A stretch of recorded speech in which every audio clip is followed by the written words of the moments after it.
यशाया अध्याय 43। परमेश्वर ही एकमात्र छुड़ाने वाला। हे इज़राइल तेरा रचने वाला और हे याकूब तेरा सर्जनहार यहोवा अब यूं कहता है, मत डर क्योंकि मैंने तुझे छुड़ा लिया है, मैंने तुझे नाम लेकर बुलाया है, तू मेरा ही है। अब तू जल में होकर जाए, मैं तेरे संग रहूँगा, और जब तू नदियों में से होकर चले तब वे तुझे न डुबो सकेंगी। जब तू आग में चले तब तुझे आँच न लगेगी और उसकी लौ तुझे न जला सकेगी, क्योंकि मैं यहोवा तेरा परमेश्वर हूँ, इज़राइल का पवित्र मैं तेरा उद्धार करता हूँ। तेरी छुड़ौती में मैं मिस्र को और तेरे बदले कुश और शब्बा को देता हूँ। मेरी दृष्टि में तू अनमोल और प्रतिष्ठित ठहरा है और मैं तुझसे प्रेम रखता हूँ।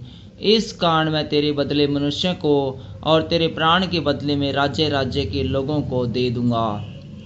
मत डर क्योंकि मैं तेरे साथ हूँ, मैं तेरे वंश को पूर्व से ले आऊँगा और पश्चिम से भी इकट्ठा करूँगा। मैं उत्तर से कहूँगा दे दे और दक्षिण से कि रोक मत रख। मेरे पुत्रों को दूर से और मेरी पुत्रियों को पृथ्वी के छोर से ले आओ। हर एक को जो मेरा कहलाता है, जिसको मैंने अपनी महिमा के लिए सजा, जिसको मैंने रचा और बनाया है। इज़राइल परमेश्वर का गवाह। आंखें रहते हुए अंधे और कान रहते हुए बहरे को निकाल ले आओ। जाति जाति के लोग इकट्ठे किए जाएं और राज्य राज्य के लोग एकत्रित हो। उनमें से कौन यह बता सकता है या बीती हुई बातें हमें सुना सकता है?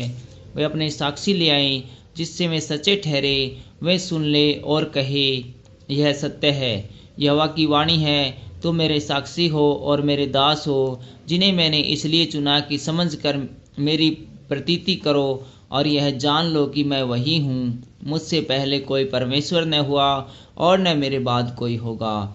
मैं ही यहोवा हूँ और मुझे छोड़ कोई उद्धार करता नहीं। मैंने ही समाचार दिया और उद्धार किया और वर्णन भी किया, जब तुम्हारे बीच में कोई पराया देवता न था।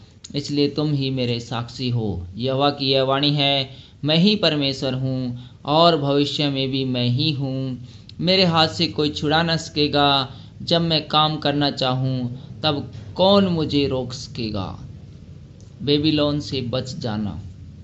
तुम्हारा छुड़ाने वाला और इज़राइल का पवित्र यहोवा यूं कहता है, तुम्हारे निमित्त मैंने बेबीलोन को भेजा है और उसके सब रहने वालों को भगोड़ों की दशा में और कसदियों को भी उन्हीं के जहाज़ों पर चढ़ाकर ले आऊँगा, जिनके विषय में बड़ा बोल बोलते हैं। मैं यहोवा तुम्हारा पवित्र, इज़राइल का सर्जनहार, तुम्हारा राजा हूँ।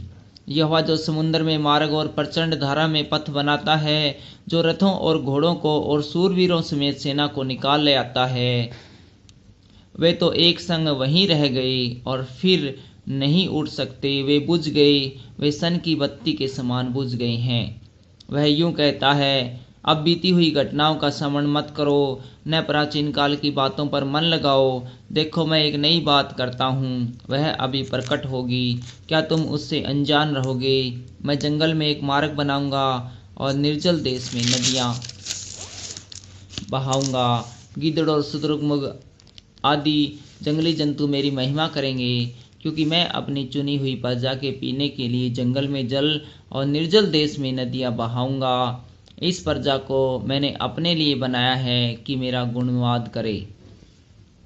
इज़राइल का पाप।